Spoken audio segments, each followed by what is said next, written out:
Hit your bets, you never know. 'Cause in our times, the water flows. Sometimes right up to your neck, it's sink or swim. What you expect? Do you smell more of the cage? Where you look, it looks that way. How do we know what's right or wrong when everyone just sings along? Oh Lord.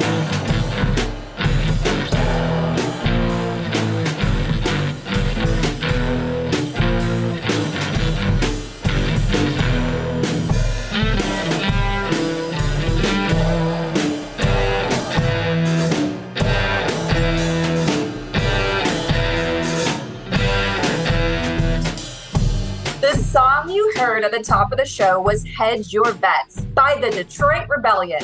Detroit Rebellion is swampy existential blues, garage, storytelling, psych, stoner punk, jazz rock influenced by Detroit music such as MC5, Stooges, John Lee Hooker, The White Stripes, yay! Stevie Wonder, double yay.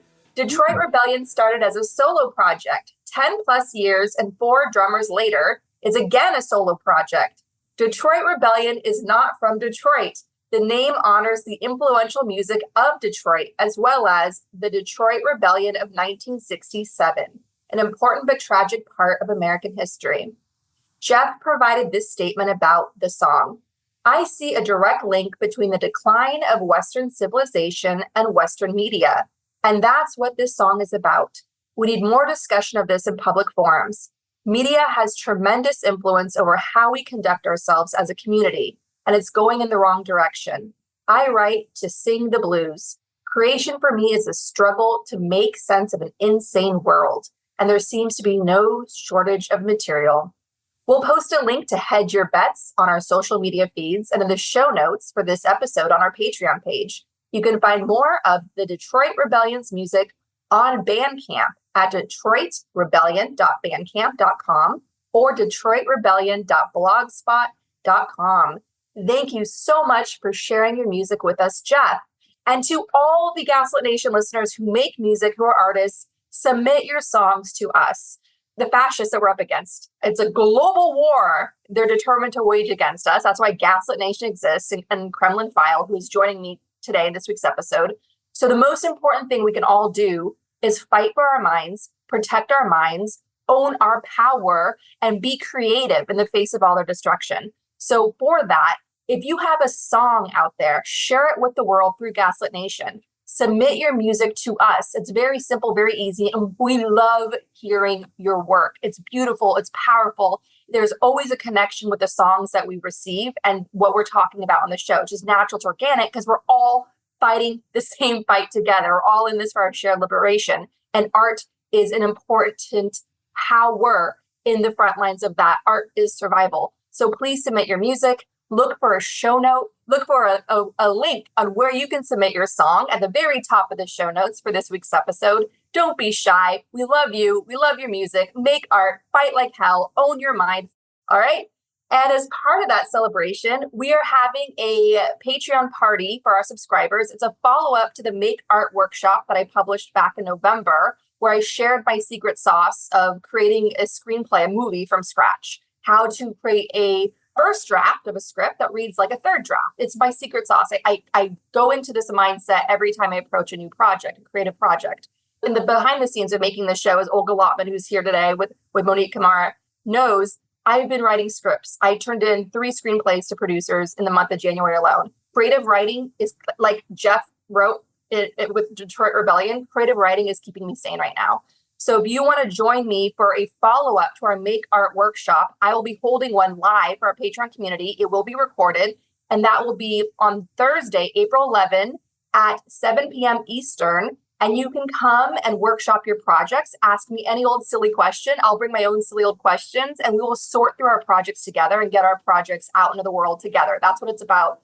I will answer any questions about making art, as well as the business side of art, the self-management process of art, and so on, and just sharing an update on some projects I'm working on. It's going to be a big, important, let's get our art out into the world workshop happening April 11, 7 p.m. Eastern. Be sure to join us for that. It's exclusive. A big thank you to our Patreon community that makes this show possible. And the Gaslit Nation 2024 Survival Guide, tick, tick, tick, tick, tick.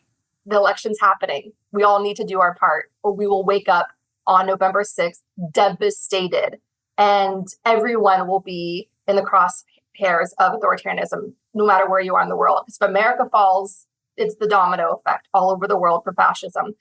So we're going to be debuting the 2024 Survival Guide in the end credits of this week's episode. I'm thrilled. We worked really hard on this, so please listen to that. I'm going to be playing it every end credits until election day, so we all can get in where we fit in and be a part of the solution. And this, please know, this election is bigger than Biden. It's bigger than Biden. Just like the fascist movement is bigger than Trump. We need to really hack away at corruption at the root. And the Gaslit Nation 2024 Survival Guide shows you how to do that. This week's episode is airing on Tuesday, March 5th, the 71st anniversary of the death of Stalin, soon to be outdone by its highly anticipated sequel, The Death of Putin. And with us today to be our Stalin correspondent is Monique of the Kremlin File podcast. Hey, Monique. Hey. I have to laugh because that is just the best. Yeah. Just the best, Andrea. Yeah, so we're thrilled to bring you the latest in the authoritarian weather report, all through a lens of, well, that reminds me of a Stalin anecdote. So all things Stalin at this week's Gaslit Nation, joined by our friends at Kremlin File.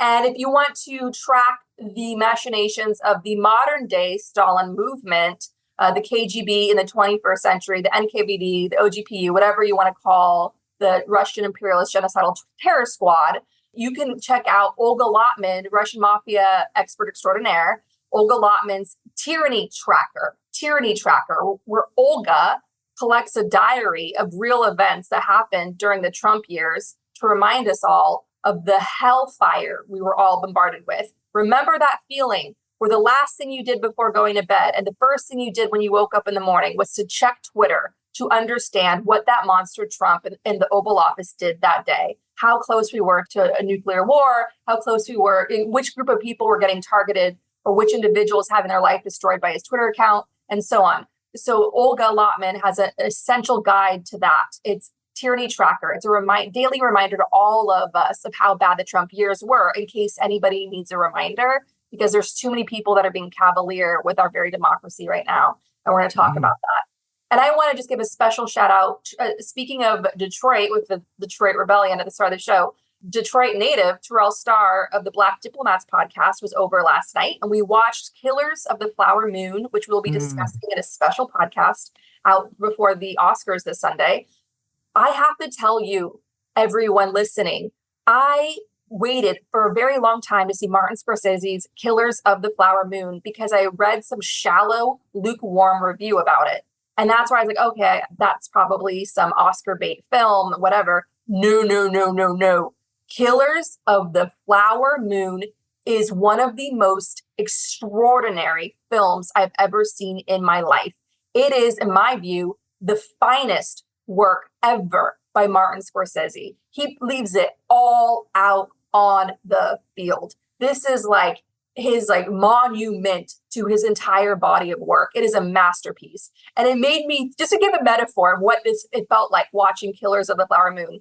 When I was a little girl, I went to my friend's house and her parents served us chocolate ice cream. I was enthralled by this chocolate ice cream. I thought, where did you get this? What's this brand? Where did you get this ice cream?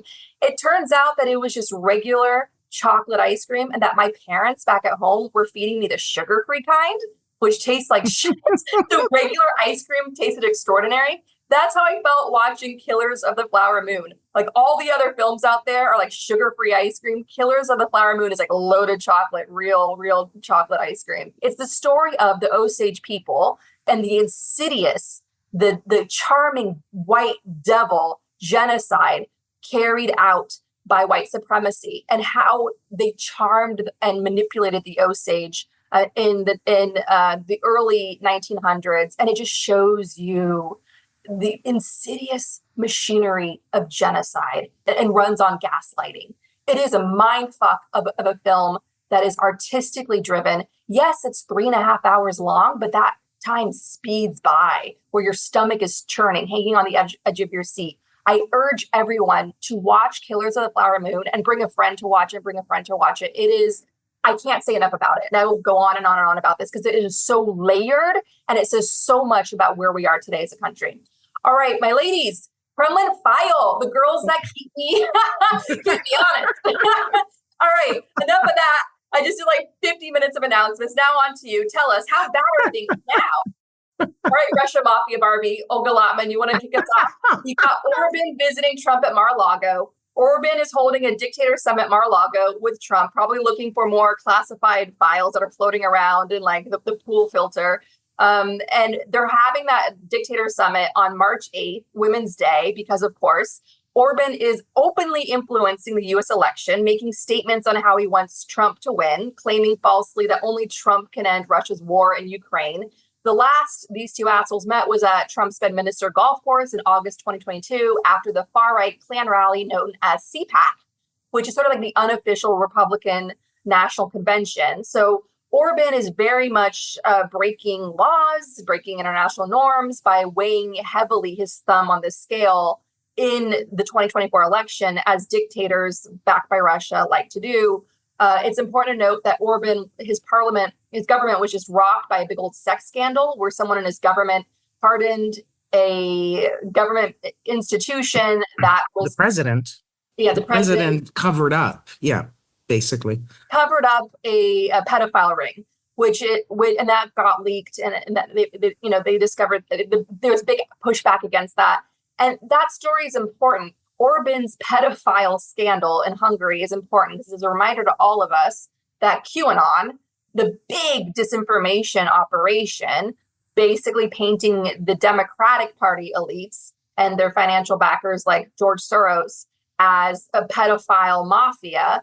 So really the Republicans like MAGA Queen, Marjorie Taylor Greene, and other MAGA hats, when they really push QAnon, it's just projection. When the global far right pushes QAnon, it's just a projection. Like they're the ones that are actually on the side of the pedophiles, as Orbán's pedophile scandal back in Hungary has reminded us yet again. So I wanted just to kick that off with you two. So Orbán's coming to Mar-a-Lago to campaign for Trump. That's what this is about. And what else is this about, Olga? Well, first, let me start as far as with Russian mafia, which obviously is, intertwined with Russian intelligence services and the Kremlin. They have been known for trafficking women for decades. I mean, this is one of the biggest businesses for them. We have seen plenty of scandals between, Erdogan's yacht that had underage girls, on it with Trump's business partners on the yacht. And, and it's a very, very big business for that. So for the fact that Russia, created this PSYOP QAnon to blame others, it's basically is projecting what is happening there and has been happening for decades. As far as Orbán, I have been warning for now over a year. Hungary will be the cutout, one of the cutouts for U.S. elections. In 2016, Russia used their own agents along with Americans to attack our elections.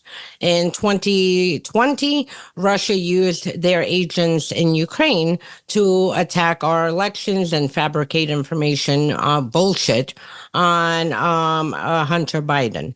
And at that point, I was watching this unfold. I was receiving information, minute by minute. And at that point, Giuliani is the one who sought out Russian intelligence. It wasn't reverse. It wasn't that Giuliani was co-opted or he was stupid.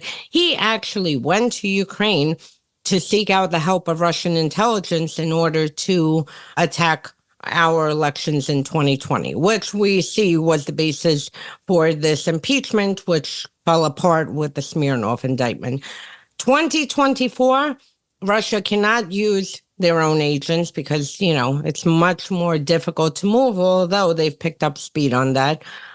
They can't obviously use their agents in Ukraine because those fled either to Russia or Middle East or God knows where they went.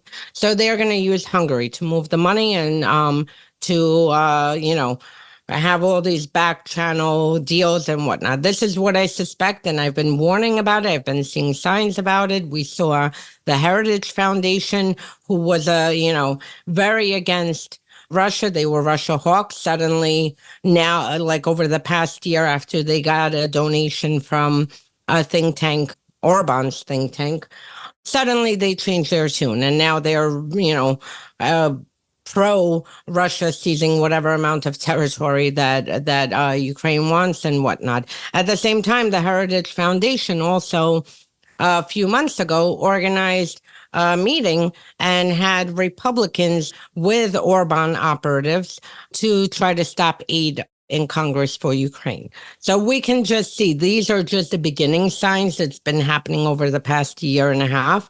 We could see where it's going. So there's absolutely nothing good about two fascists on Women's International Day meeting in Mar-a-Lago where Trump, had America's most classified documents sitting in ballrooms and God knows where else. I mean, toilet bowls everywhere. Just to top off, everything that Olga had said, there are investigations prior to what we're seeing now of Hungarian operatives who were fiddling in Slovakian and Polish elections. And that's been documented. So this is a modus operandi. I mean, we know what the model is. Other evidence as well is that basically the Hungarians are attacking U.S. ambassadors. Well, not attacking, the U.S. ambassador, and also didn't want to meet with a bipartisan U.S. congressional delegation when they came, to visit. So this shows us a certain way of operation where you have the official, state, the way that you have ambassadors, all of the diplomatic corps, so on and so forth. And then you have on another level, a parallel level, and probably the one that actually counts, are these informal, if we can call them that way, parallel, the shadow thing. Exactly. It's the shadow operatives in government. Yeah. Like what Trump is running right now.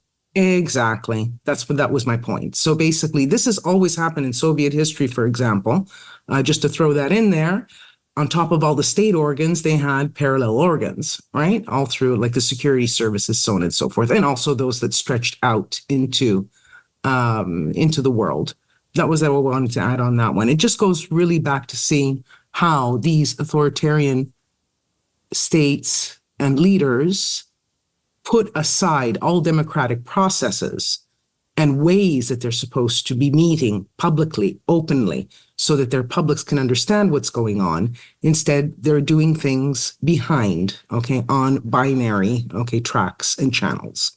One other thing that came out, I think today, the Chinese will be opening police stations in Hungary. I already know in Italy, there's about 11 of them. There's probably more than that, This was brought forward, and for the life of me, I can't remember the group right now, Safeguard, if I'm not mistaken, put out a report last year about the police stations worldwide. But we know that they're not police stations. These are agents, so on and so forth. And in Italy, it started in 2016, girls and boys, the first to arrive, if I'm not mistaken, and it probably has the largest amount. But in Hungary, I just saw it, Andrea, you're right. It came out today. So I sat there and I said, great. So the guy runs away because he's got I'm sure this was all in the make already, but he's got the pedophile ring that his own pick, Novak, suppressed and tried to cover up. He's got the police stations going on. And then, of course, he's in the States making sure that to dabble in American elections and see how his people can help out. Trump, especially. Well, as far as with U.S., the Chinese, as far as, if I remember correctly, we arrested quite a few of running these police stations that were being used to harass dissidents and, anyone who speaks out against the communist regime. And I just want to make one little thing. Speaking of back channels, my Trump tyranny tracker, I just had posted last week about Kushner's back channel proposal to Russia's ambassador to U.S. during the 2016 transition period, where Kushner decided for some whatever reason it was a good idea to go to the Russian ambassador in the embassy and say, hey, can we use your, embassy for communications so we could avoid CIA and NSA detection? Because, why not? And then Flynn, who was at the meeting, at that same meeting, had proposed setting up a third country for a further meeting for this back channel. And then literally a month later, we had the Seychelles meeting where Eric Prince and he called Dmitriev, who's Putin's wallet or money bag, and others from the Middle East who they had this secret meeting that we would have never known about unless there weren't good journalists who got tipped off and launched an investigation. So this is how dangerous these back channels are. And this is exactly, what continues to happen as Trump, and as far as I know, this is the first time in U.S. history, a candidate is able to basically run a shadow government influencing foreign policy during a Cold War in Europe, a Cold War in the Middle East, and basically neutering the U.S. sitting president because he has this much control over Republicans in Congress who are doing his bidding. So, I've never, ever seen a situation this insane. And I cannot even express how dangerous it is and how people in Europe, what they're thinking about as they see this unfold and what the future of Europe looks like. Ukraine, we already see what's happening. Yeah. People are dying on a daily basis. Towns are being lost because of this, what Trump and his Kremlin-owned cronies are doing in Congress. But this is now waking people up in Europe who just don't know. Will U.S. even be an ally next year? For all we know, if God forbid Trump wins, we could be attacking with Russia, Europe, and, Poland and Germany and France and frankly, wherever else. We don't know what Trump will do.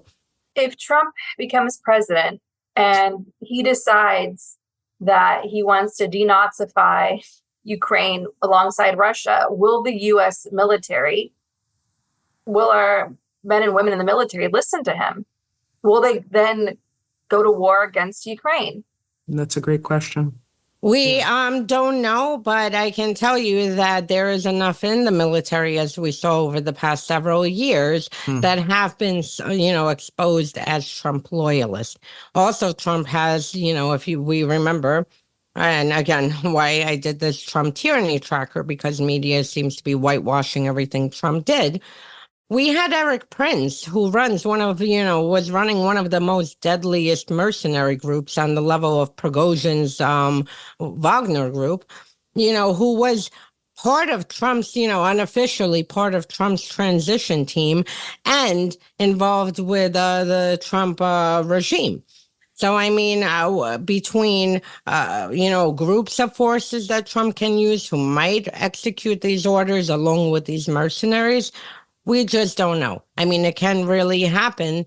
And with Eric Prince, as I brought him up, we remember he was also infiltrating Democratic groups in order to get information for Trump. So, we're in very dangerous territory. I honestly don't want to answer whether our military will execute these orders. I'd rather just not deal with it, and everybody needs to vote and do everything they can to make sure Trump doesn't get back into office. Without question. There's no point of return from this. People, how do I say this? Countries that suffer under dictatorship have generations of a black hole of corruption to try to climb out of. It's a slippery climb. It's like one step forward, two step back. Because the social fabric of society, the courts, the way business is done, it's all in tatters. It's all just smash and grab because that's the culture that the dictator unleashed. The dictator and their family just smashed and grabbed. And so when you're just trying to survive in a dictatorship, you're looking out for number one, and you're going to steal whatever you can while you can and fuck everyone else because it's better to rule than be ruled. and they're going to do it to me, so I have to do it to them. There's no trust anymore in society. There's zero laws. The laws are just, whoever is the top dog in the fight with the oligarchs. An oligarch runs your kids over when they're biking on a sidewalk. Too bad for you. No justice for your kids. Just shut up. And if you dare to try to fight for some justice, they'll kill you too. That's how it works in a dictatorship. Even countries that are struggling after generations of in the decades after trying to get out of a dictatorship, it just doesn't go away. It's a black hole. So we are, the gravity of fascism is trying to pull us into that black hole right now. And we have to resist it and pull the other way. Andrea, I just want to add one thing, because I don't think Americans realize this, but we are having this podcast. We can freely speak. We can freely say what we want to say, because regardless of what the problems are in U.S., there is freedom of speech. I do not have to worry that secret police is going to come and shut me down, throw a grenade in my house, kill me, send thugs to beat me up. So we have this. Under Trump, once he gets all the top positions filled in the Department of Justice under his tight grip, and the military and everything, and puts all his loyalists in there, we won't be able to have a podcast like this. We're going to have to literally, for people who don't understand the severity, people in authoritarian countries literally have to go and gather in like basements and pray to God that one of the people is not an informant inside, who will report them to security services. And this is, something extremely frightening that Trump welcomes. He loves this. This is what he wants. He's always been a mafia thug, then showered with Russian money over the past 4 decades. He loves that power to say, you know what? I don't want them investigating me. Shut them up by any means. He's not going to tell them what to do explicitly. Just say, get rid of them. Shut it up.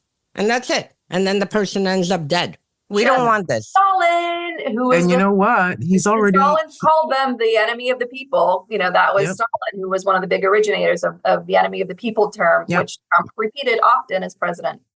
Yeah, and Andrea and Olga, let's not forget that he's destroyed the GOP, which is the very first step in any kind.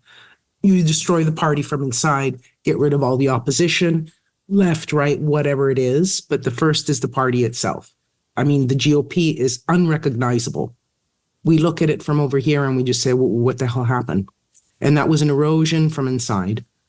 And that's what he's going to accomplish and finish by the end of it, basically. Will be that's what's got to get done. Let's talk about Trump's buddy Netanyahu, who right now, with a case of the flu, is a bit MIA, but is making the time while launching a forever war against Palestinians, a war that he promises will be a long war, maybe lasting a decade, because Netanyahu's determined to die in power, like every wannabe dictatorship.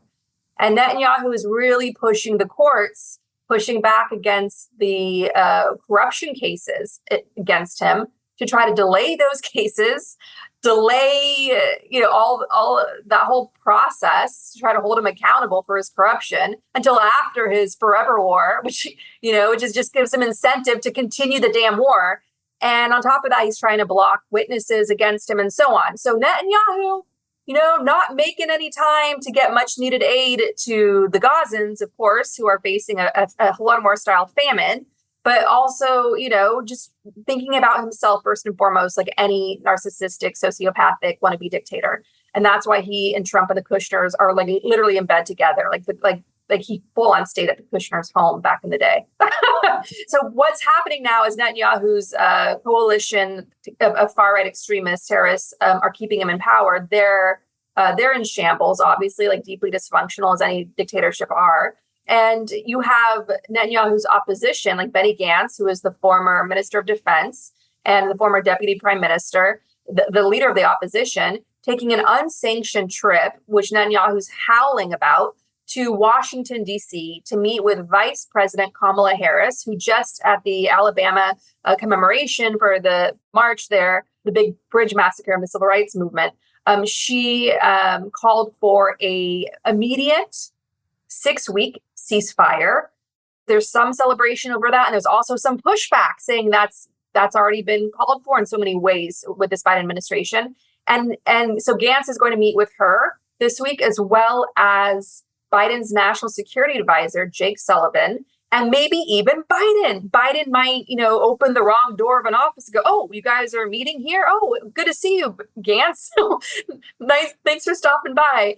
So because the whole issue here is we're talking about Trump having a shadow foreign policy, but for Biden to meet with Gantz could be seen as putting his thumb on the scale in domestic politics back in Israel, where Netanyahu's hugely unpopular, where there's calls for for there to be an early election, and where you have a couple ministers in this government, officials in this current government, meeting with Palestinians just to try to get some sort of progress going for a political off ramp in this war. So Netanyahu needed to be pushed out yesterday. The guy is a threat, long-standing threat to democracy in Israel and stability in the region, and an ally of Putin, like a proud ally of Putin and Trump.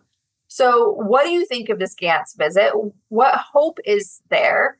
And what do you make of all this? Well, first, before, you mentioned it might look like Biden is putting, his thumb on the scale domestically inside of Israel. I have another warning. And this, again, we are in uncharted territories because we already know Russia's attacking. They have been, and they will only increase their attacks on the 2024 election. I mean, 2016 is going to look like, child's play compared to what we're about to see. We have Iran joining them. We have China joining them, North Korea, and we have Israel, because there is nothing more that Netanyahu would want than to see Trump back in office. So we are really in unprecedented territories where we're going to see so many nations, authoritarian regimes, uniting in order to try to unseat Biden. On top of the fact we have New York Times and our own media who's doing, a hell of a job to try to, they're more worried about Biden's age than the fact that we're, might live in a fascist country where they can't even print what they would want to and will be receive talking points in the morning of what they're allowed to cover. So that in itself, so for Biden, go ahead, do what you have to do because he is the sitting president. We are providing aid to Israel. And the fact that Netanyahu has blatantly, I think Biden has tried in every which way. And again, we're in very unprecedented territory because Israel has always been an ally of the U.S. Biden quietly tried. Sullivan quietly tried. The CIA director, Burns, quietly tried. Then they made public statements. At this point, the Netanyahu government is not listening at all. And I think you see this frustration spilling out. The fact, this is the most humiliating thing I've ever seen. The fact that United States has to airdrop aid into Gaza. This is unbelievable. This is not something that should be happening with, quote unquote, an ally. So I think this is the latest signal from the Biden administration, really, enough of this, enough of ignoring, enough of, you take our warnings and throw them out the window. And that's it. And it really can have very serious repercussions going forward in Israel. And Israel has always been a key ally in the region just because they are the eyes and ears of what is happening with the Saudis, with Iran, with Syria, with Yemen. And frankly, they, are monitoring the whole region. At this case, you can have that as a trusted ally if your trusted ally is completely ignoring what you're telling them to do while taking money from you. We're paying for this on top of it. Where's the Stalin connection, Monique, our Stalin correspondent? Oh, dear. Think fast on your feet. No, I don't know. I don't know if there's a Stalin. There is a Putin connection. You know about the Putin connection? There is Yes. a Putin connection because I can tell you, as someone who was working on military components making its way to Ukraine illegally, bypassing sanctions, guess where a lot, I mean, obviously we've read about China, Taiwan, and whatnot, Yeah. Israel. There were many Israeli companies who were shipping parts to Ukraine, besides the fact Israel never took a stance on Ukraine and frankly, looked the other way until October 7th, when they were like, oh, wow, this could happen to us too now. So I want to ask you about something that Bernie Sanders passed. He's advocating for. So he writes, today I urge President Biden to implement Section 6201 of the Foreign Assistance Act and make it clear to Israel that if aid access to Gaza is not immediately opened up, he will impose consequences under this law and stop military assistance to Israel. What are your thoughts on that? Because Netanyahu's out of control. We know that he's using this war to stay in power. Like, it's not about October 7th anymore. Like, the fact that there's reports, verified reports, that the IDF under Netanyahu has killed some of the hostages, and that it's estimated that maybe half of the hostages are maybe still alive. We don't even know that. It's just this scorched earth strategy is endangering the very hostages themselves that Netanyahu pretends to care about. And you have the hostages' own families leading these desperate protests in Israel, trying to get their family members freed and be the actual priority here. And Netanyahu's riot police are roughing them up. And a lot of people who are, including family members of people who were lost on October 7th, are being terrorized by Netanyahu's authorities, by Netanyahu's growing terrorist movement in Israel that just feels unchecked and emboldened here. It just feels like the Joker in Gotham run amok. That when Batman, there's no Batman there to stop him. And that Biden, I know you listed all the ways Biden has been trying to put pressure on there, but there's, how do I say it? In the past, over our decades-long relationship with Israel, when the U.S., which is core to Israel's very existence, when the U.S. wants something from Israel, when the U.S. has an ability to get it. And I feel like there's enough isn't being done here. And I don't know if it's either members of the foreign policy team are complicit themselves, like Antony Blinken, as we've documented on the show, has his own connections to Israel that are very deeply personal. Biden himself has said that he is a Zionist, went out on Seth Meyers and said that he's very much on one side of this conflict here historically. And on top of that, you have this timid foreign policy team that's wringing its hands every time Putin makes a nuclear war threat. Putin has his way with some of these people that are advising Biden's foreign policy. And therefore, they've slowed down aid even to Ukraine that Ukraine needed to have a meaningful counteroffensive and to be stockpiled by now to survive this MAGA Congress blocking its aid. So there's a lot here that we're dealing with, which is sort of like when I see what's happening with Ukraine now and Netanyahu going unchecked, it's kind of like two sides of the same coin. You know what I mean? And so it's just, Biden had his stellar foreign policy moment in uniting NATO, creating a sea change in the foreign policy establishment of Germany, which was deeply entrenched with Russian money and Russian interests and Russian lobbyists, to the extent where they had a former prime minister who was on Russian payroll and proud about it. And so it's sort of like he's losing that ground now. He's losing one of the big feathers in his cap. And if you want to look at why his approval ratings are so low and continue to be low, and people are rightfully panicking over that, as much as they want to tell themselves, oh, it's too far out from the election and 1,000 people being polled doesn't mean anything. It's only Republicans that are old and sitting by their rotary phones and there to pick up a phone for a pollster, where all the rest of us who are actually going to vote for Biden are too busy and don't pick up unanswered phone calls. I know all the things people are telling themselves over these polling numbers. But the reality is we have to address the massive elephant in the room, which is that we see Trump and Bannon and other coup plotters running amok, and then we see their allies globally getting away with mass murder, Netanyahu and Putin. And of course, people are going to look to the president of the United States. I know he's not a wizard. He doesn't have a wand. He can't be all things to all people. And he's fighting on a lot of fronts right now in a democracy that's in tatters. Like when he took over from Trump, that was a fully gutted White House. American democracy was on life support, deliberately put on life support by what Trump and Putin did to us. Just look at SolarWinds, that cyber attack.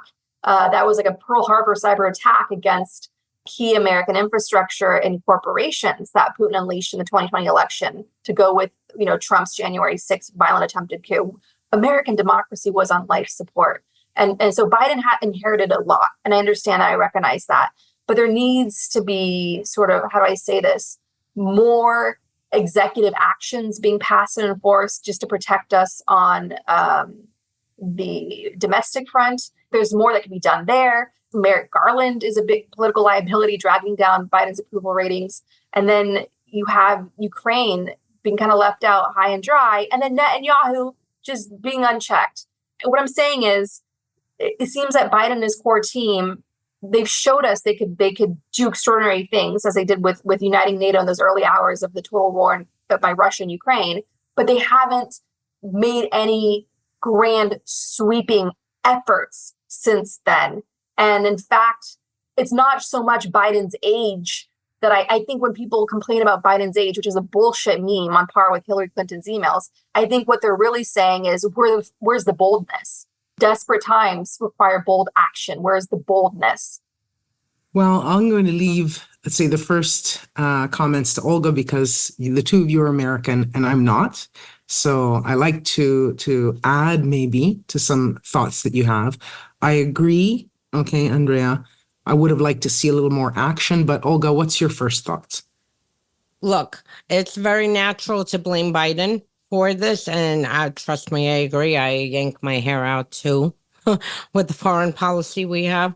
But I think it's far deeper than Biden, and I think it's far deeper than any one leader. I think the problem is that American mentality, they do not understand. They're living in some weird, twisted version of a Cold War mentality, where we're still, supposed to apparently go hide under, our desk from a nuclear weapons threat. And we have to do everything not to antagonize, the bear. And I think this is a huge problem, and this goes way beyond Biden, because anybody I talk to, I mean, for me, it's as clear as day as what Russia is capable of, and how you have to, frankly, respond to Russia. It's always been as clear as day. I've said things, a decade ago where I looked like some kind of, hyperbolic Russophobe, which is the furthest thing from the case, where now people are coming to the conclusion, yes, this is, something that we have to weigh as an option. So I think it's more than Biden. I think it's just this Western thinking. Westerners do not understand, and rightfully so, except maybe people from the older generation who actually remember World War II. Other than that, everyone's been immune to it. They don't know what an authoritarian regime is. They don't understand what tanks rolling through your streets are. They don't understand this. Not in Europe, not in the United States, not with this generation. And this is even, like I said, the problem is bigger. This is why you have people, even on the far left, the tankies, who are sitting from their mother's basement and carrying on how wonderful Stalin is and how wonderful Lenin is. They don't understand what they're even talking about. No. They don't understand what it is like to live in a repressive, oppressive regime where you get murdered for thinking the wrong way, asking a question, not even thinking, asking, well, what is this? Or go to the gulag. They don't understand. And I think that's the problem. So as far as with Biden doing more, yes, but I think this has a lot to do with the hesitation of the United States, foreign, just in general, the apparatus, all our intelligence agencies, coupled with the, fear through Europe of escalating anything, more, and for Russia to actually roll tanks through other European countries, particularly NATO. So I think this has to do with that. As far as, with Netanyahu, I think, right now they're at the same time, Biden could do more, but at the same time, there are talks behind the scenes with Qatar, with Egypt and others. So, I mean, until these talks come to a final conclusion, you can't really do much, because then it's like you're going into negotiations and then what, to blow them up because you sign an executive order. First you have to exhaust these talks, because and it's not just talks, like, as far as we don't know what the outcome is. We've seen these countries, have these negotiations where there was, granted, it was ridiculous, but a few days ceasefire and hostages were released, and Palestinians were released into Gaza. So we've seen that it actually works. If these, people are talking about some miraculous talks and there's been zero action resulting from it, then I understand. But we've already had 2 sets of times where the Qataris, the Egyptians, the Israelis, the Americans, the Jordanians and the Saudis sat down and actually resulted in something, some kind of hostages being exchanged for it. So I think until all options are exhausted, especially that there is a meeting right now ongoing, Biden can't just blow up this negotiation and sign an executive order. But I do think this is a very good lesson that we as a country should learn going forward, of who our allies are, and up to what point will we allow our allies to go on our money before we put an end to it. And, again, this goes back to the same Washington thinking that Russia you can't provoke because they have nuclear weapons. Israel is an ally. This is the same thinking for decades. Yeah. And this is causing paralysis in actual, events that are happening right now. And we really need to reframe our thinking, as the United States, as a Western society, as a democratic society, because you cannot say our values are human rights and at the same time allow genocides to go unchecked and whatnot because you're scared to provoke one party or another. It's certainly a combination of that, but you also have to think about where corruption factors in, where people are, these power players are all feeding from the same trough. I just did a roundtable discussion with a group of Russian activists. And one was pointing out, all the news reports that we've seen that Russia's economy is doing fine, and that that's a lie. Well, then the sanctions were just bullshit. That's a lie. They found a way around them, and on top of that, you have the DOJ, which announced early in Merrick Garland's tenure kleptocracy capture, where they were going to go after the kleptocrats.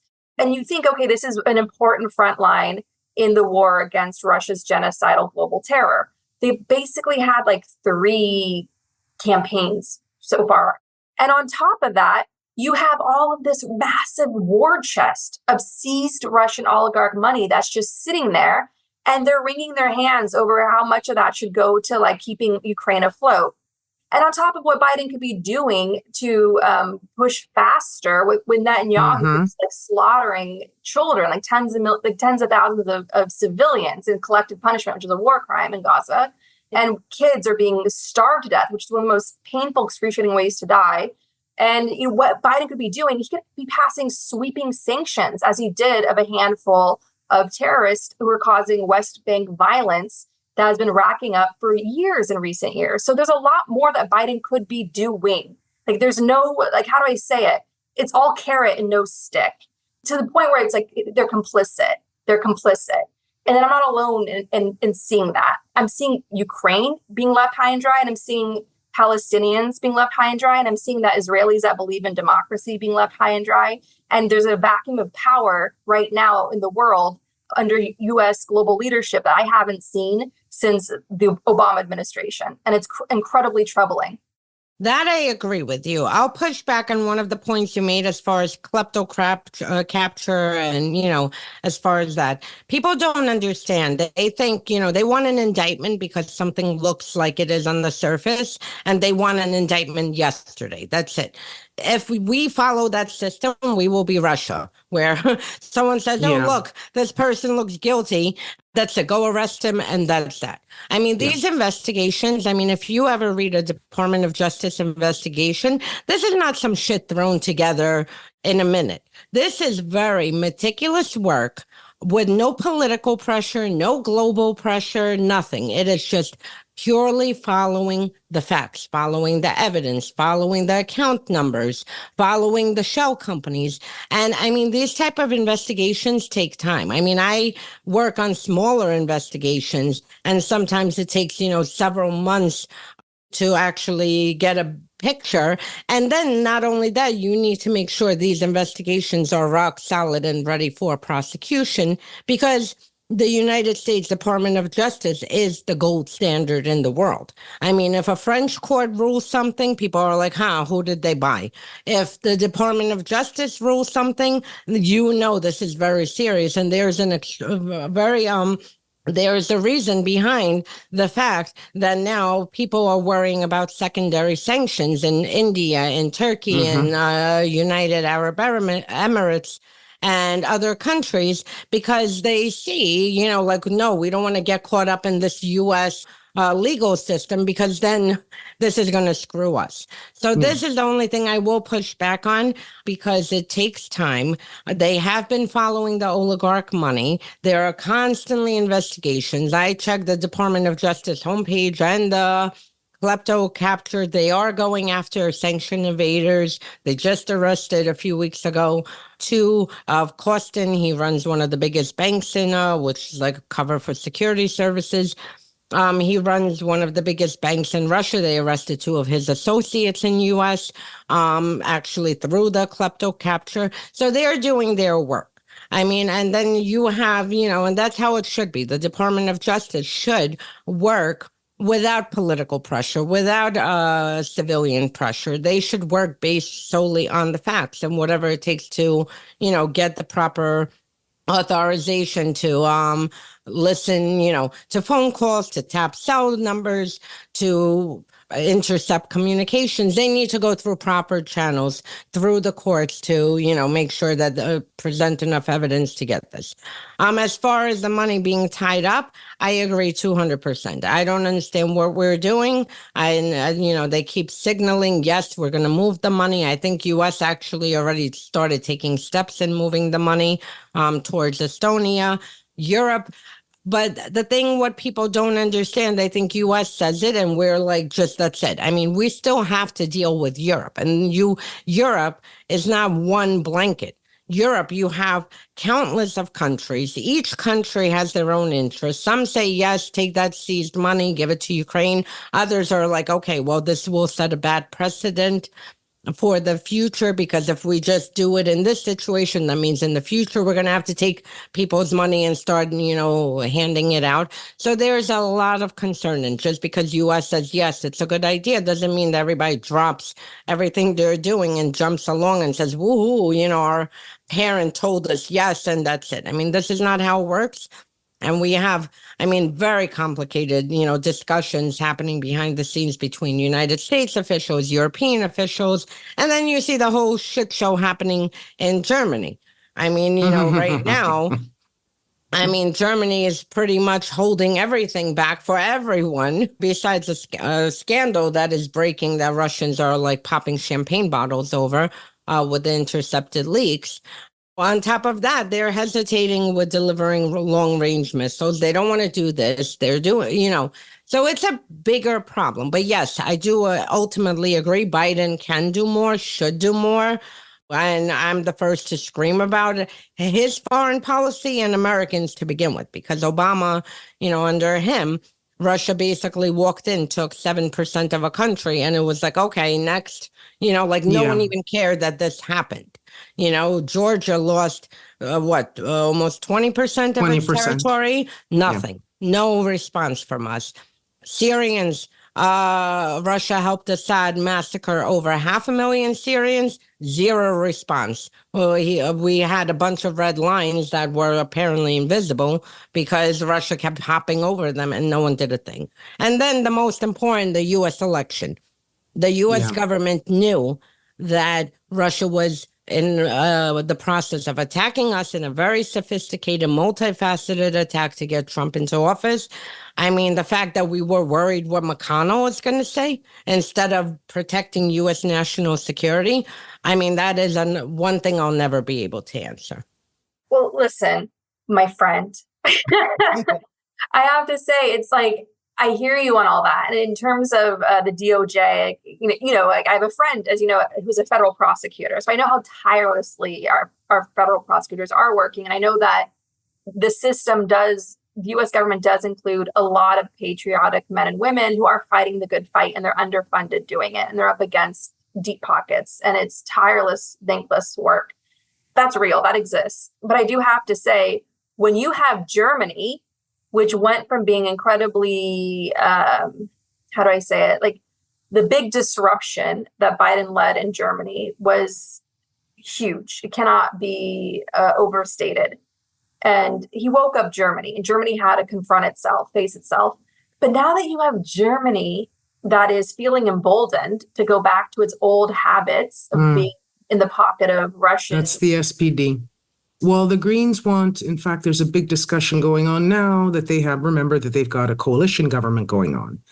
So right now there's a big, huge discussion because the Greens are hawkish and they want to get stuff done. They want the Tauruses. We also have, the Merkel's old party that wants the same thing, the Christian conservatives.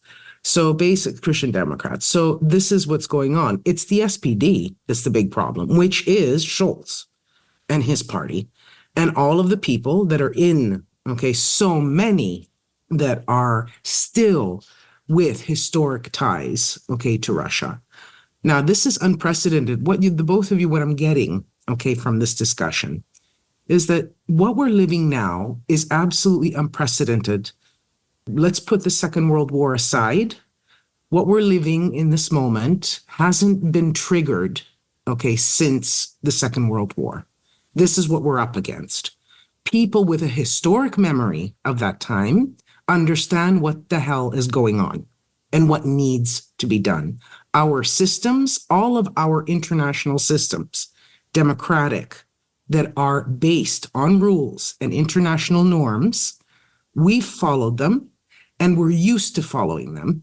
These are two systems. What we're up against is an ogre that has decided to take up any rules. They never have followed any rules. But it's not just now Russia. We have all the other countries that are following Russia's path. And they have been since they've been satellized or influenced from the Second World War on. So this is what we're up against. And we don't know. We're too slow to act. We're using democratic norms to fight autocracy and authoritarianism, and may I just add totalitarianism, because that's what we're talking about. And this is a problem we definitely need to rethink.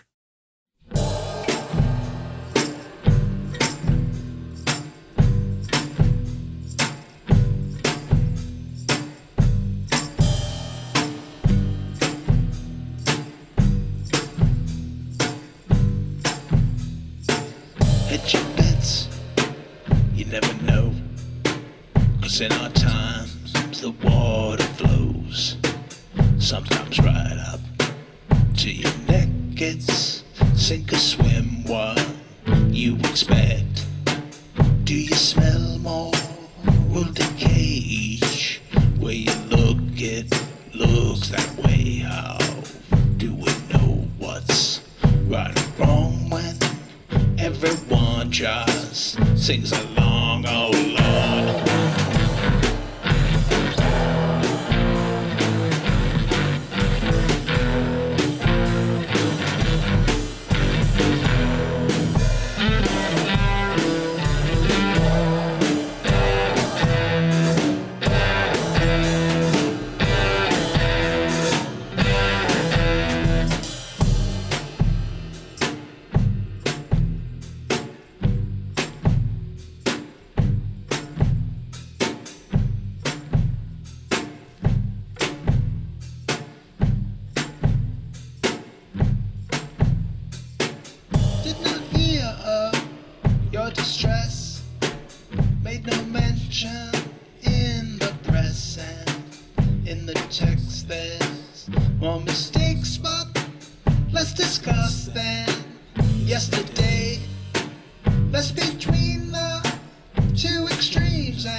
once were more, but they've been damnedest, sink and swim. What you expect of God? That's right.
Remember, the 5th of November. This election is here and it's happening.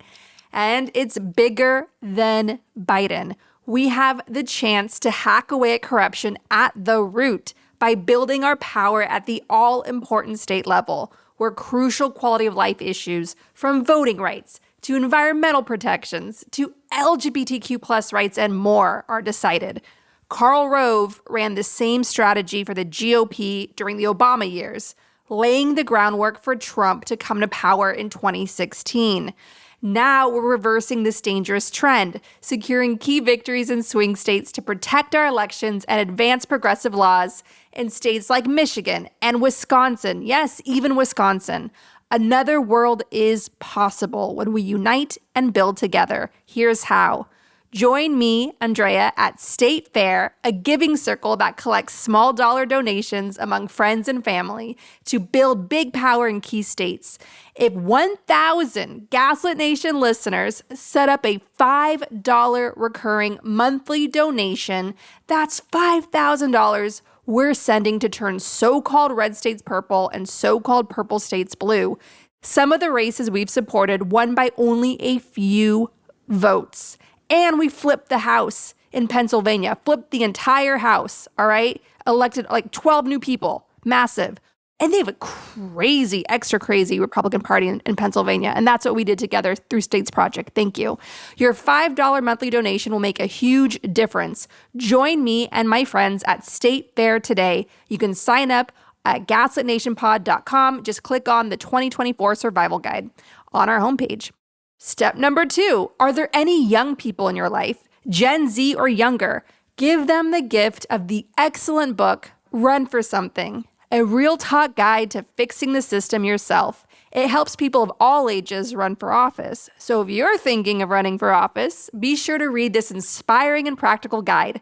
Both the book and the organization, Run for Something, encourage, recruit, and train young people to run for office and flex their power. Inspire a young person and anyone you love and trust with empathy in their hearts and science in their minds to run for office today. Number 3, help the helpers. State Bridges is a sister district action network program in which volunteers from across the country fundraise for organizations doing year-round power building in key battleground states like Arizona, Pennsylvania, Michigan, and Wisconsin. State Bridges supports organizations engaging communities underrepresented at the polls, like mothers of color, rural voters, and Latinx voters. Sign up to attend a virtual fundraiser and donate to help the helpers at State Bridges. Number 4, write letters to voters in swing districts with Vote Forward. Check out any of their easy letter writing campaigns that have already started and write letters as you listen to Gaslit Nation. We'll be keeping you company. Most importantly, number 5, check your own voter registration now at election protection site vote.org. Make sure you're registered and check in with your family and friends to confirm their voter registration too. Commit to helping 5 people in your life make a plan to vote and bring them along to a Gaslit Nation phone bank this fall. because the only ones coming to save us is us. Grassroots power is the most reliable power we have left.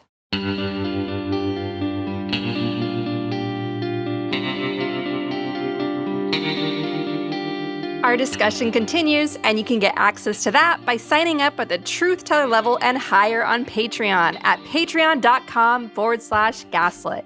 Contact your reps in Congress and demand a permanent ceasefire now, and that they release a public statement, if they haven't already, demanding an end to Netanyahu and his coalition of terrorists' genocide of Palestinians in Gaza and the West Bank. To help get Ukraine urgently needed humanitarian aid, join me in donating to Razom for Ukraine at razomforukraine.org. To help civilians and refugees in conflict zones, donate to Doctors Without Borders at doctorswithoutborders.org. And if you want to help critically endangered orangutans already under pressure from the palm oil industry, donate to the Orangutan Project at theorangutanproject.org. Gaslit Nation is produced by Andrea Chalupa. Our production manager is Nicholas Torres, and our associate producer is Carlin Daigle. Our episodes are edited by Nicholas Torres, and our Patreon-exclusive content is edited by Carlin Daigle. If you like what we do, leave us a review on iTunes. It helps us reach more listeners. And check out our Patreon. It keeps us going. Original music in Gaslit Nation is produced by David Whitehead, Martin Vissenberg, Nick Farr, Damian Arriaga, and Carlin Daigle. Our logo design was donated to us by Hamish Smythe of the New York-based firm Order. Thank you so much, Hamish. Gaslit Nation would like to thank our supporters at the producer level on Patreon and higher: Lily Wachowski, Kenny Main, John Schoenthaler, Ellen McGirt, Larry Gasson, David Collier, Ann Bertino, David East, Ida, Joseph Mara Jr., Mark, Sean Berg, Kristen Custer, Kevin Gannon, Sandra Collins, Katie Masuris, James D. Leonard, Leo Chalupa, Carl Golstad, Marcus J. Trent, Joe Darcy, Ann Marshall, Trigve, D.L. Singfield, Nicole Spear, Abby Rode, Jans Alstrup Rasmussen, Sarah Gray, Diana Gallagher, Leah Campbell, Jared Lombardo, Ann Marshall, and Tanya Chalupa. Thank you all for your support of the show. We could not make Gaslit Nation without you.